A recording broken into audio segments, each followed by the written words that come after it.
부산진 믿음의 가족 여러분, 오늘도 주님과 사귐이 있는 복된 하루가 되시기를 바랍니다. 오늘 말씀은 열왕기상 21장 1절에서 10절입니다. 그 후에 이 일이 있으니라. 이스라엘 사람 나봇에게 이스라엘의 포도원이 있어 사마리아의 왕 아합의 왕궁에서 가깝더니 아합이 나봇에게 말하여 이르되 내 포도원이 내 왕궁 곁에 가까이 있으니 내게 주어 채소밭을 삼게 하라. 내가 그 대신에 그보다 더 아름다운 포도원을 내게 줄 것이요 만일 내가 좋게 여기면 그 값을 돈으로 내게 주리라. 나봇이 아합에게 말하되 내 조상의 유산을 왕에게 주기를 여호와께서 금하실지로다 하니 이스라엘 사람 나봇이 아합에게 대답하여 이르기를 내 조상의 유산을 왕께 줄 수 없다 하므로 아합이 근심하고 답답하여 왕궁으로 돌아와 침상에 누워 얼굴을 돌리고 식사를 아니하니 그의 아내 이세벨이 그에게 나와 이르되 왕의 마음에 무엇을 근심하여 식사를 아니하나이까? 왕이 그에게 이르되 내가 이스라엘 사람 나봇에게 말하여 이르기를 내 포도원을 내게 주되 돈으로 바꾸거나 만일 내가 좋아하면 내가 그 대신에 포도원을 내게 주리라 한즉 그가 대답하기를 내가 내 포도원을 내게 주지 아니하겠노라 하기 때문이로라. 그의 아내 이세벨이 그에게 이르되 왕이 지금 이스라엘 나라를 다스리시나이까? 일어나 식사를 하시고 마음을 즐겁게 하소서.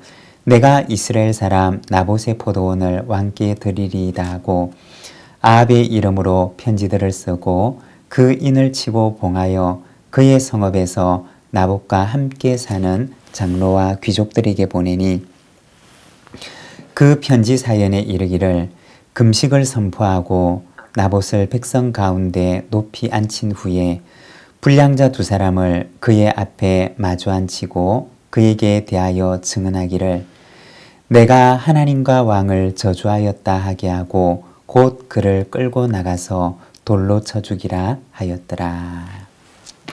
아멘. 오늘 우리가 읽은 말씀에 보면 아합이 나봇의 포도원을 빼앗는 죄악을 저지르는 것을 보여줍니다. 1절에서 3절의 말씀입니다. 그 후에 이 일이 있으니라.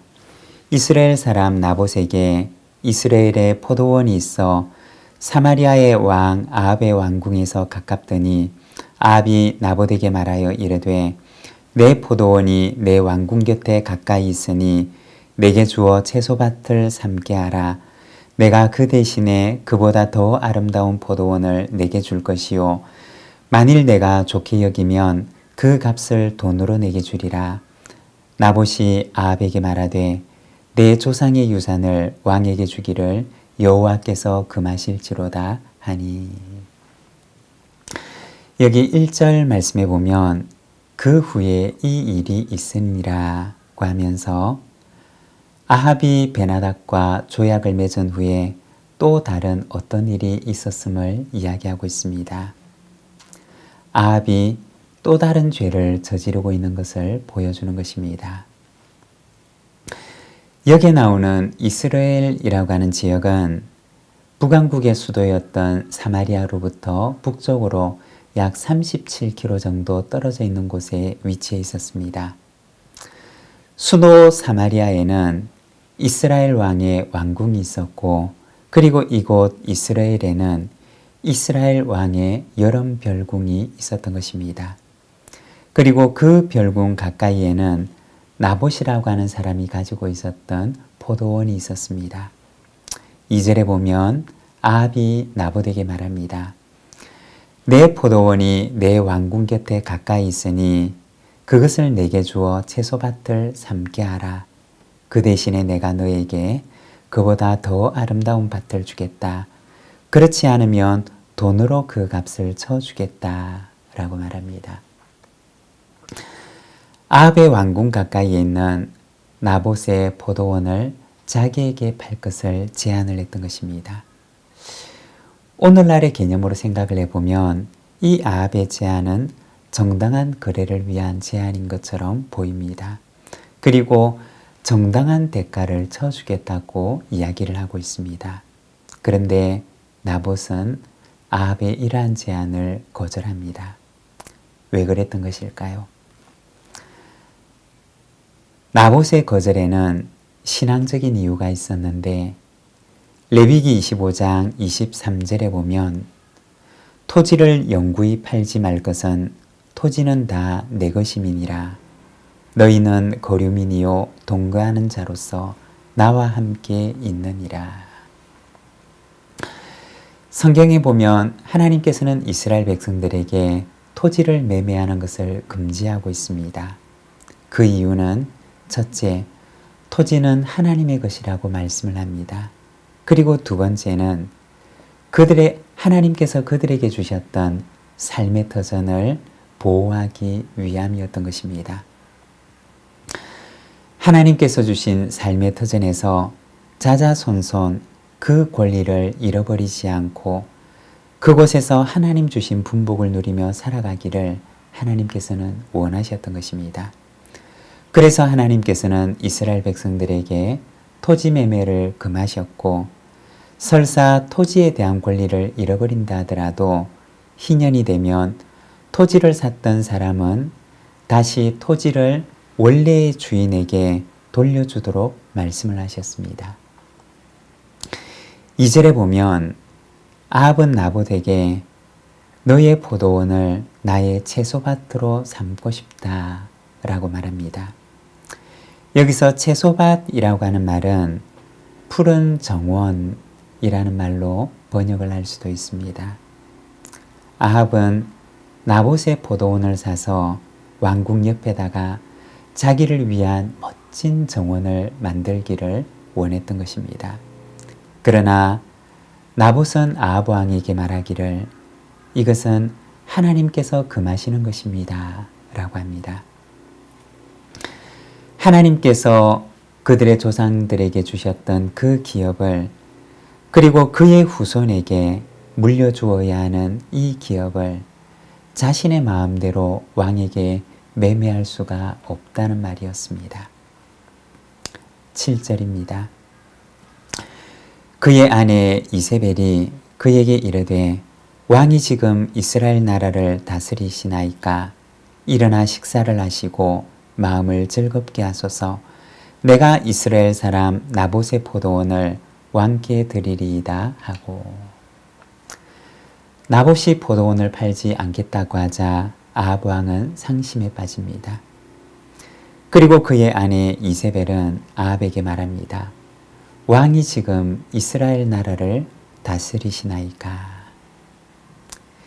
이 말을 원어 성경의 의미를 그대로 번역을 해보면 당신이 지금 이스라엘의 왕권을 수행하고 있는 것입니까? 라는 말입니다. 이세벨에게 있어서 왕권을 수행한다는 의미는 무엇이었을까요? 이세벨은 이방 시돈 왕의 딸로서 그녀가 보았던 왕권이라고 하는 의미는 자기 백성의 소유 하나 빼앗지 못해서 전전긍긍대는 힘없는 왕이 아니었던 것입니다. 원하는 것이라면 무엇이든지 손에 넣을 수 있는 절대 권력을 가진 존재가 그가 보았던 왕이었던 것입니다. 이처럼 상심에 빠져 있는 왕의 모습을 보고서 이세벨은 아합에게 말합니다. 당신이 지금 이스라엘의 왕권을 수행하고 있는 것입니까? 마태복음 20장에 보면 예수님의 제자들 가운데 다툼이 생겨납니다. 예수님의 제자들은 자신들의 선생님이 예루살렘에 가게 되면 큰 권세를 얻게 되리라고 생각을 했습니다. 그리고 예수님이 거기에서 왕이 되리라고 생각했습니다. 제자들은 서로 다투면서 예수님이 왕이 되시면 자기들은 어떤 자리를 차지할까라고 기대를 합니다. 그리고 자기들 가운데 서열을 정한다면 누가 더 큰 자이고 누가 더 높은 자인가 라는 것을 가지고 논쟁을 벌이게 됩니다. 그때 예수님께서는 제자들에게 말씀하십니다. 예수께서 제자들을 불러다가 이르시되 이방인의 집권자들이 그들을 임의로 주관하고 그 고관들이 그들에게 권세를 부리는 줄을 너희가 알거니와 너희 중에는 그렇지 않아야 하나니 너희 중에 누구든지 크고자 하는 자는 너희를 섬기는 자가 되고 너희 중에 누구든지 으뜸이 되고자 하는 자는 너희의 종이 되어야 하리라. 제자들이 세속적인 권력욕으로 다투고 있을 때 예수님께서는 섬김에 대해서 말씀을 하셨습니다. 너희 중에 누구든지 크고자 하는 자가 있다면 먼저 섬기는 자가 되어야 한다 라고 하셨습니다. 여러분, 세상은 우리에게 지배와 굴림을 속삭입니다. 그러나 주님은 우리에게 섬김을 말씀하십니다. 세상의 길을 쫓아가는 자가 아니라 그리스도께서 걸어가신 섬김의 길을 따라가는 저와 여러분의 삶이 되시기를 바랍니다. 8절에서 10절입니다. 아합의 이름으로 편지들을 쓰고 그 인을 치고 봉하여 그의 성읍에서 나봇과 함께 사는 장로와 귀족들에게 보내니 그 편지 사연에 이르기를 금식을 선포하고 나봇을 백성 가운데 높이 앉힌 후에 불량자 두 사람을 그의 앞에 마주 앉히고 그에게 대하여 증거하기를 내가 하나님과 왕을 저주하였다 하게 하고 곧 그를 끌고 나가서 돌로 쳐 죽이라 하였더라. 이세벨은 자기가 어려서 보고 배웠던 대로 아합의 욕심을 채워주기 위해서 나봇에게 누명을 씌워서 그를 죽이고 그의 것을 빼앗아서 아합에게 주기로 작정을 합니다. 야고보서 1장 5절의 말씀을 보면 욕심이 잉태한 즉 죄를 낳고 죄가 장성한 즉 사망을 낳느니라 고 말씀을 합니다. 아합과 이세벨의 욕심은 죄를 낳았고 그리고 그 죄는 결국에는 자신을 죽음에 이르게 합니다. 여러분, 죄는 우리를 죽음으로 이끕니다. 그러나 복음은 우리를 회복으로 이끕니다. 복음을 알고 복음을 배우며 복음 안에서 참 회복을 경험하는 삶을 살아가는 우리 부산진 모든 믿음의 가족들이 되시기를 바랍니다. 기도하겠습니다. 하나님 아버지 은혜를 감사합니다. 오늘은 주님의 말씀을 바라봅니다. 참으로 세속적인 세계관으로 세속적인 욕심에 눈이 어두워 세속적인 방법으로 자신의 욕심을 채워가는 아합과 이세벨의 모습을 우리가 바라봅니다. 사랑하는 하나님 아버지, 참으로 우리에게 복음을 깨닫게 하시고 복음을 우리의 가슴속에 간직하며 우리의 삶의 현장에서 복음을 실천하는 삶을 살아가도록 주님 은혜를 베풀어 주시옵소서. 이 하루를 주께 의탁합니다. 오늘도 복음이 우리를 회복케 하심을 바라보게 하옵소서. 예수님의 이름으로 기도드립니다. 아멘.